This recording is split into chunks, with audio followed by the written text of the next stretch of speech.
Good morning students, welcome to the online classes. प्यारे बच्चों, हम सभी आज 9th क्लास की साइंस की स्टडी करेंगे और उसमें हम 3rd चैप्टर के बारे में पढ़ेंगे जिसका नाम है आपका परमाणु एवं अणु, यानी कि एटम्स और मॉलिक्यूल्स। अब इस चैप्टर में हम क्या पढ़ेंगे, परमाणु किसे कहते हैं, अणु कहते हैं, परमाणु कहाँ से आया है शब्द, इसके बारे में हम इसके बारे में पढ़ेंगे।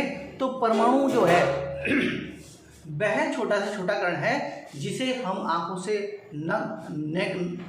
हमारे आंखों से नहीं देख सकते, नंगी आंखों से नहीं देख सकते और उसको दो भागों में विभाजित नहीं कर सकते। जैसे चौक है, चौक का अंतिम टुकड़ा कितना छोटा होगा जिसे हम दो भागों में विभाजित ना कर सकें, तो वो अंतिम टुकड़ा क्या कहलाएगा, परमाणु कहलाएगा। तो परमाणु के बारे में पहले दार्शनिक पद देखो क्या क्या दिए गए हैं परमाणु के संबंध में। दार्शनिक पद परमाणु के संबंध में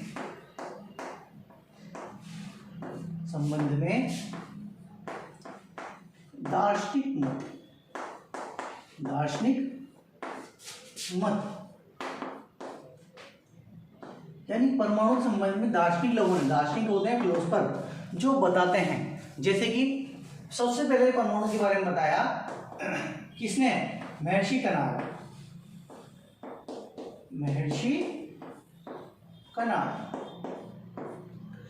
कनाड ने कब बताया, 500 ईसा पूर्व क्या बताया महर्षि कनाड ने कि परमाणु जो होता है, परमाणु हम ऐसे कह सकते हैं पदार्थ को यदि, क्या बताया इन्होंने, पदार्थ को यदि छोटे छोटे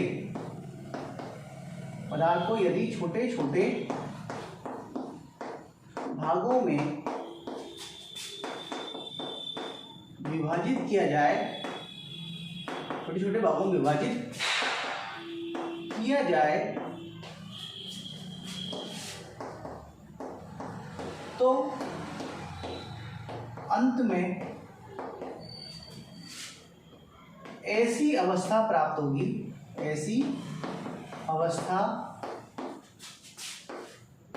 होगी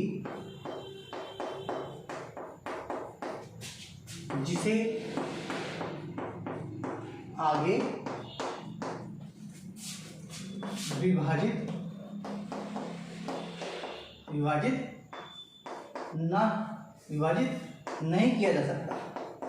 नहीं किया जा सकता। यानी इन्होंने क्या बताया कि यदि पदार्थ को यदि छोटे छोटे भागों में विभाजित किया जाए तो अंत में ऐसी अवस्था प्राप्त होगी जिसे आगे विभाजित नहीं किया जा सकता। यानी कि अंतिम अवस्था पदार्थ की अंतिम अवस्था, अंतिम अविभाज्य अवस्था, अंतिम अविभाज्य कण, पदार्थ का अंतिम अविभाज्य कण क्या कहलाता है, परमाणु। ये किसने बताया परमाणु के बारे में, सबसे पहले इसने बताया, लेकिन इन्होंने परमाणु नाम नहीं दिया है, अभी परमाणु नाम नहीं दिया है, बस ये बताया कि पदार्थ का अंतिम जो कण होगा, पदार्थ का अंतिम अविभाज्य कण क्या कहलाएगा, परमाणु कहलाएगा। तो इसके बारे में इन्होंने बताया। दूसरे दार्शनिक थे आपके कौन से, काकुदा काव्यायाम। दूसरे साइंटिस्ट दूसरे जो दार्शनिक थे वो थे काकुदा काव्यायाम। दूसरा दार्शनिक मत किसने दिया, काकुदा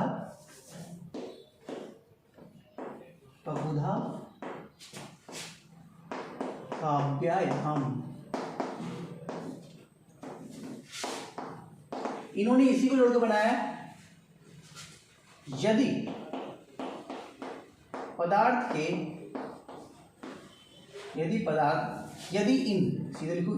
इन छोटे छोटे कणों को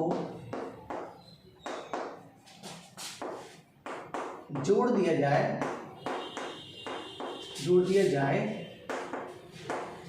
क्या बताया, यदि इन छोटे छोटे कणों को जोड़ दिया जाए तो पदार्थ का निर्माण होता है, पदार्थ का निर्माण होता है। यदि इन छोटे छोटे कणों को जोड़ दिया जाए तो किसका निर्माण होगा? पदार्थ का निर्माण होगा। किसने बताया? पपुदर। यानी कि जो महर्षि करार ने बताया कि अंतिम कण छोटे छोटे जिन्हें डिवाइड नहीं कर सकता, अब उनको दोबारा ये कर रहा है, जोड़ रहा है। यदि इन कणों को जोड़ दिया जाए तो पदार्थ का निर्माण होता है। किसने बताया? पपुदा। किसने बताया? पपुदा काबयान ने बताया। और तीसरा दार्शनिक पद है जो दो वैज्ञानिकों ने दिया है, कौन कौन सा है? डेमोक्रिटस। तीसरा जो मत दिया है वो किसने दिया है?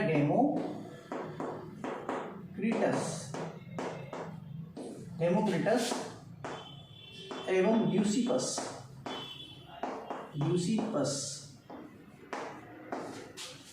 ने कब दिया? 1800 शताब्दी या 18वीं शताब्दी में। क्या बताया? कि जो परमाणु है, यानी पदार्थ जो है, परमाणु पदार्थ, यानी कि पदार्थ की अंतिम अवस्था, पदार्थ की अंतिम अवस्था, अंतिम अविभाज्यकरण, पदार्थ का पदार्थ का अंतिम अविभाज्यकरण कण परमाणु कहलाता है। क्या कहलाता है? परमाणु कहलाता है। यह लैटिन शब्द एटोमिया लिख सकते हो या अंग्रेजी में लिख सकते हो आप एटोमिया से बना है, से लिया गया है जिसका अर्थ होता है, जिसका अर्थ विभाजित, जिसका अर्थ विभाजित नहीं किया जा सकता, जिसका अर्थ अविभाजित कण,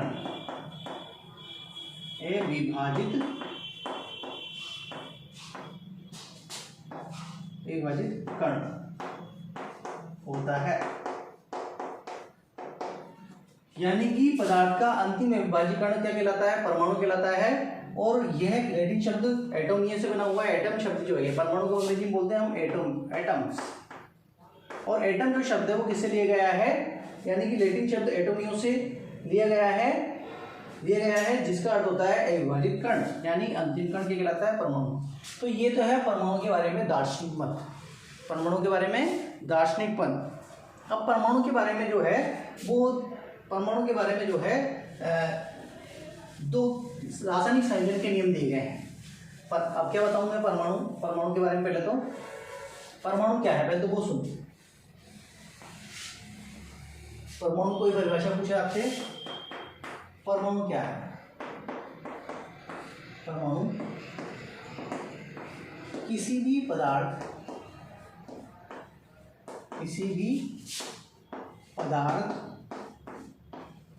का अंतिम अविभाजित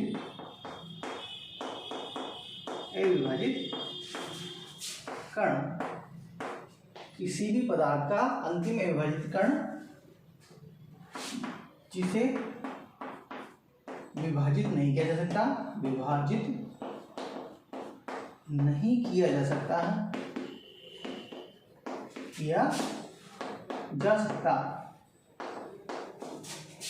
परमाणु कहलाता है।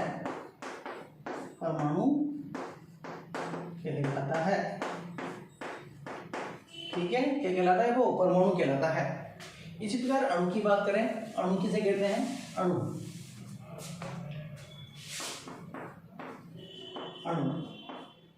अणु को अंग्रेजी बोलते हैं मॉलिक्यूल्स। क्या बोलते हैं? मॉलिक्यूल्स। तो देखो, समान परमाणु दो या दो से अधिक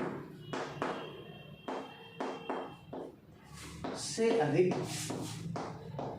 समान परमाणु मिलते हैं, दो या दो से अधिक समान परमाणुओं ऐसे समान परमाणुओं से मिलकर बना समूह, से मिलकर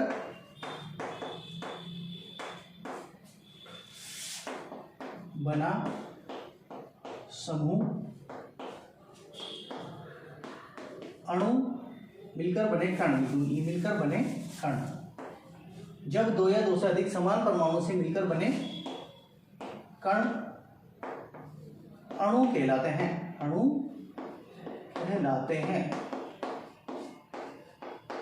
देखो कैसे, हमने उदाहरण दिया एक हाइड्रोजन, समान परमाणु है और ये भी क्या है, हाइड्रोजन। ठीक है, तो ये क्या है, परमाणु। ठीक है, ये भी क्या है, परमाणु।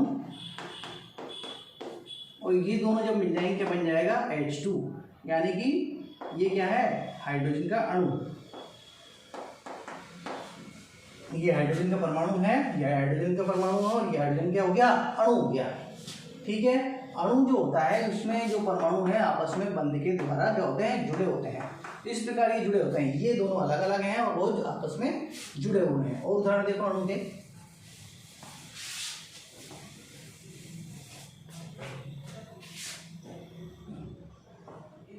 ऑक्सीजन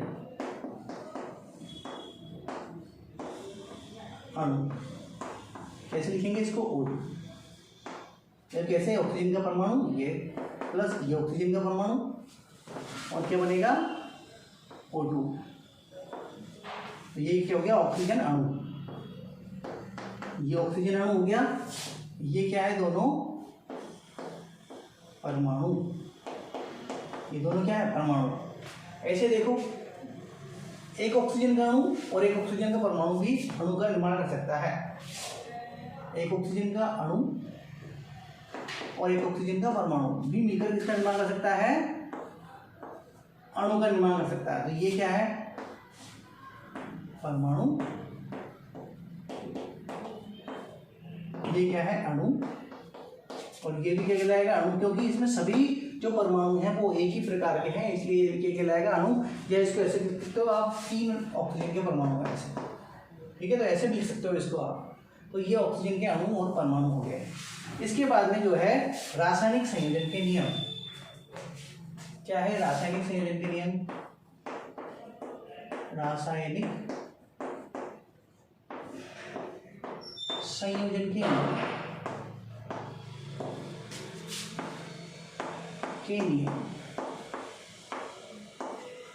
देखो रासायनिक संयोजन के नियम क्या है, रासायनिक संयोजन के नियम है लवाइसिए। वैज्ञानिक कौन कौन से हैं, ये नियम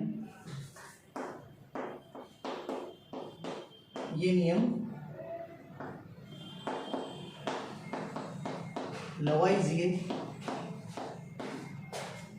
एवं जोसेफ एल प्राउस्ट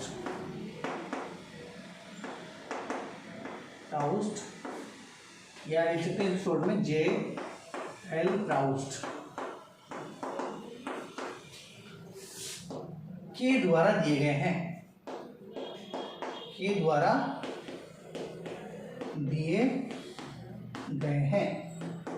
नियम किसके द्वारा दिए गए हैं, लवाइसिए और जोसेफ एल प्राउस्ट के द्वारा दिए गए हैं। ये दोनों वैज्ञानिकों ने रासायनिक संयोजन के नियम दिए हैं। और कौन कौन से हैं रासायनिक संयोजन के नियम, 2 नियम रासायनिक संयोजन के दिए गए हैं। कौन कौन से हैं, पहला जो है नियम वो है द्रव्यमान संरक्षण का नियम, द्रव्यमान संरक्षण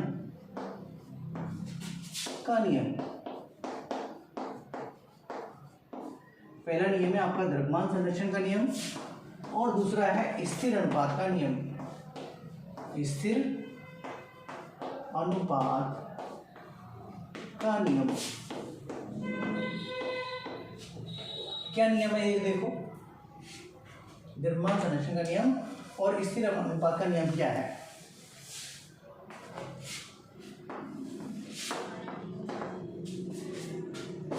भी रासायनिक अभिक्रिया में, किसी भी रासायनिक अभिक्रिया में, रासायनिक अभिक्रिया में,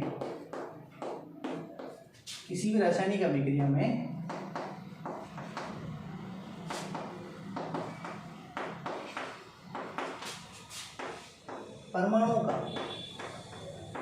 परमाणु का ना तो सृजन किया जा सकता है, सृजन किया जा सकता है,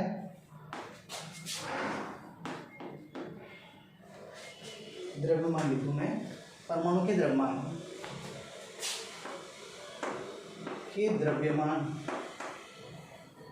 परमाणु के द्रव्यमान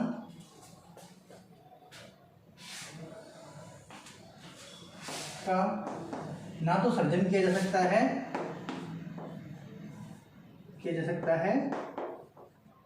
और ना ही विनाश,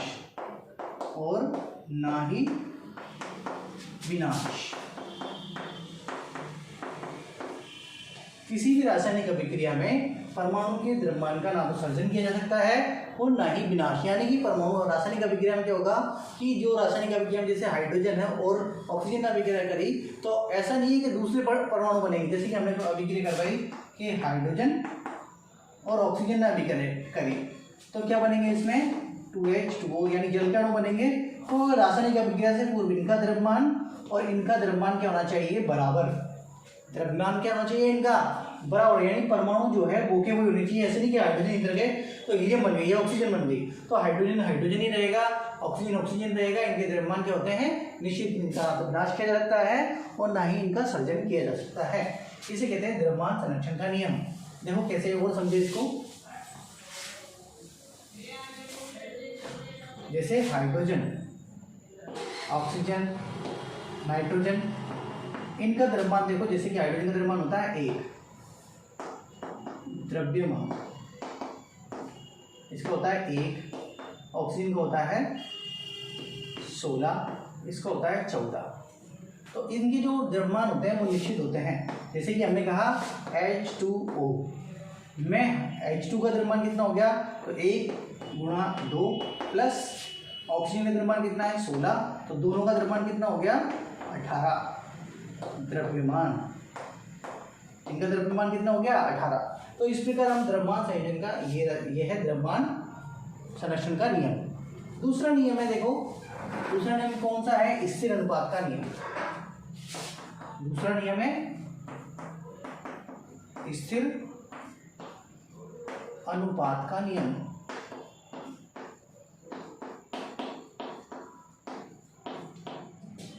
स्थिर अनुपात का नियम क्या है, किसी भी रासायनिक अभिक्रिया में, किसी भी रासायनिक अभिक्रिया में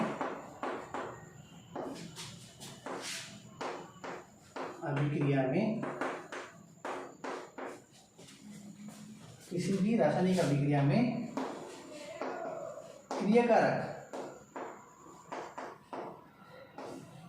एवं उत्पाद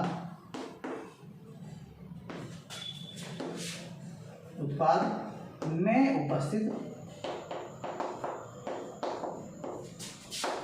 परमाणुओं का द्रव्यमान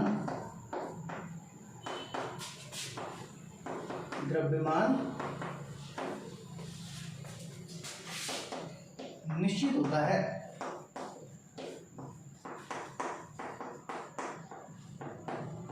किसी भी रासायनिक अभिक्रिया में क्रियाकारक और उत्पाद में उपस्थित परमाणु का द्रव्यमान निश्चित होता है एवं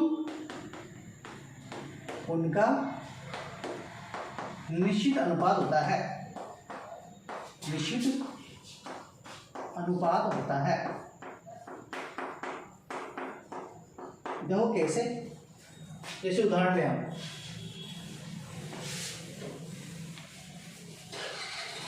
जैसे कि हमने कहा H2O, NH3 और एक को ले लो CO2, इन तीनों में देखो, इसमें जो परमाणु कौन कौन से हैं, परमाणु है हाइड्रोजन का अनुपात ऑक्सीजन, इसमें है नाइट्रोजन अनुपात हाइड्रोजन, और इसमें है कार्बन अनुपात ऑक्सीजन। अब इसमें ये तो परमाणु का अनुपात है, परमाणु का अनुपात कितना है, देखो परमाणु का अनुपात, परमाणु अनुपात, परमाणु का अनुपात कितना है, हाइड्रोजन कितनी है 2:1, यानी 2 तो हाइड्रोजन है और 1 ऑक्सीजन है। इसी प्रकार यहाँ पे नाइट्रोजन देखो कितनी है 1:3, 1 तो नाइट्रोजन और 3 ऑक्सीजन, 3 हाइड्रोजन। यहाँ पे 1 तो आपकी क्या है कार्बन और 2 1:2, यानी अनुपात फिक्स है। यानी जल जो है समुद्र से लो, चाहे नल में से लो, चाहे तालाब में लो, उनका जल की बात आ गई तो जल का जो अनुपात होगा वो यही होगा 2:1, या इनके द्रव्यमान का अनुपात करें, द्रव्यमान का अनुपात। अब देखो इनके द्रव्यमान का अनुपात क्या होगा, हाइड्रोजन का अनुपात कितना होता है 1, तो इसका अनुपात जो हो कितना होगा 2:, यानी 1:2 हो गए, एक हाइड्रोजन का 1 होता है तो 1 में ऐसे लिखूँ 1:2:16, यानी कि 2:16। ठीक है, इसकी बात करें, एक नाइट्रोजन कितना होता है 14:, एक हाइड्रोजन कितना होता है 3 होता है, 1:3 तो 14:3। और इसका जो अनुपात होगा देखो, कार्बन कितना होता है 1, कार्बन का होता है 12 और इसका होता है 1:16, तो कितना हो गया 12:32। तो ये जो है इनके द्रव्यमान का अनुपात है। तो ये है रासायनिक संयोजन के नियम।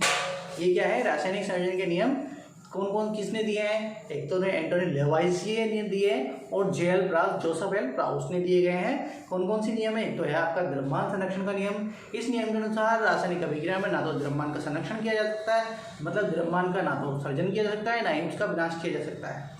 दूसरा है कौन सा, स्थिर अनुपात का नियम। रासायनिक अभिक्रिया में परमाणु का जो अनुपात होता है यौगिक में या अणु में, वो एक निश्चित अनुपात में रूप में होता है। धन्यवाद।